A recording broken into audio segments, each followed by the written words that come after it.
Hey, what's up everybody, it's S. Dot. So I was watching a video from Bobby Dynamite the other day and he was comparing, I think, a couple different red dots. I can't remember the model he was looking at, but what stuck out to me, and possibly why I can't remember the brand or model he was talking about, was because I was just so focused on the price. I think one was like $500 and I think the other was like $800. Like $800 for a red dot.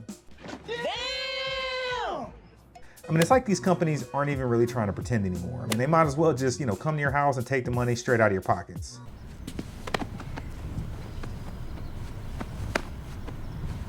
So I don't know if it was that video, which if you haven't checked out his channel, you definitely should. It's one of my favorite GunTube channels at the moment. So maybe it was his video or Divine Intervention, but when I was getting ready to go to the range the other day to practice with my EDC, which if you haven't watched any of my other videos, or if you have watched my other videos, you know it's this Glock 43X MOS, which I absolutely love, by the way. I have it currently configured with a TLR7X sub with a Holosun 407K sitting on a plate. I also replaced the Glock factory sights with these night vision sights.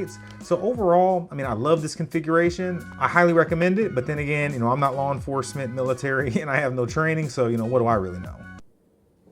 I don't know shit about fuck. Now, when I opened my safe to grab some ammo for the range trip, my original plain Jane Glock 19 caught my eye. And then it dawned on me that I hadn't really shot this in quite a while. So I pretty much, scrapped that plan to practice with my EDC. Now, as much as I like shooting with a light and a red dot, I don't know, man, there's something about shooting with a plain stock Glock 19 that just feels right. So now this is a bare bones Gen 4 Glock 19. Doesn't have any upgrades, so I have the finger grooves, which don't bother me. They fit my hands just fine. I did not do any undercuts. The internals are all stock. I have the rear serrations. I can't remember what coating this is. I think this is like NDLC, if that even really matters or means anything, who knows. And then we have the crowd favorite, the plastic U-notch Glock sights. So if you're a Glock hater, I mean, this is pretty much the epitome of what you don't like. I mean, the angle kind of sucks. It doesn't point very well. Has the cheap sights, has the finger grooves. So if you have big hands or really small hands, they may not fit or be comfortable. The capacity on this isn't great. It's not terrible, 15+1. And then this one obviously isn't even cut for an optic. So nothing is particularly special about this Glock. And because it's so simple and it's not cut for an optic like I just mentioned, I won't have to get abused by these companies that are charging absolutely ridiculous price for red dots. Now, this might sound crazy, and I don't know if this is just me or maybe you guys can confirm, but I actually shoot better with my irons than I do with my red dot. Now, I'm only shooting inside of 15 to 20 yards, and I have a lot more rounds downrange with iron sights, but I'm still more accurate with the irons than I am with the red dot. Now, that's really not saying much, but I am still marginally better with irons. I also forgot how much lighter a pistol is, without, red dot, flashlights, plates, and all that other stuff. It doesn't seem like much, but when you start adding ounces, it really does change up the feel and the weight of the pistol. I would even actually think about carrying this pistol from time to time, but since this was my first pistol, I don't even really like taking it out of the safe too much. I don't want it to get lost or stolen or, maybe end up in an evidence locker. For some reason, I'm kind of sentimental about it. Stop it. Get some help.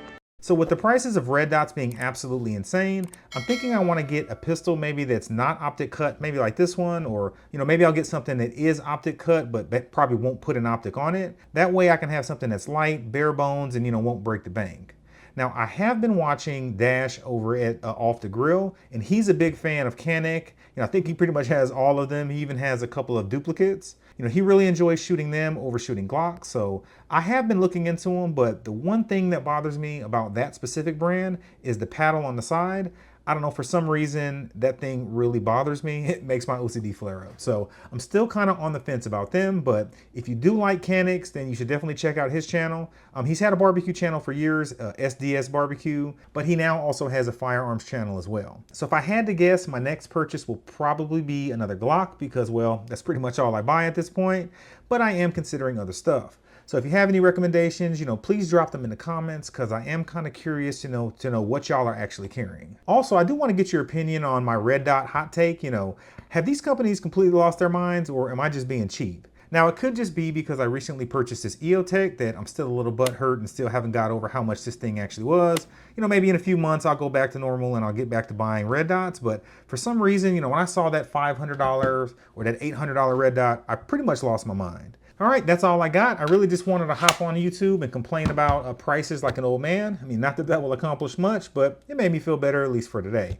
So hopefully I'll be able to carve out some time to go to the range because I haven't been able to go. Unfortunately, it's been the end of the school year, so I've had a lot of stuff with school. I've had trips, I've been traveling. I'm here to tell you right now, we don't care. Let me tell you something. We don't care. And ultimately, I've just really been being lazy, so I haven't made it out to the range. I still need to put this EOTech through its paces.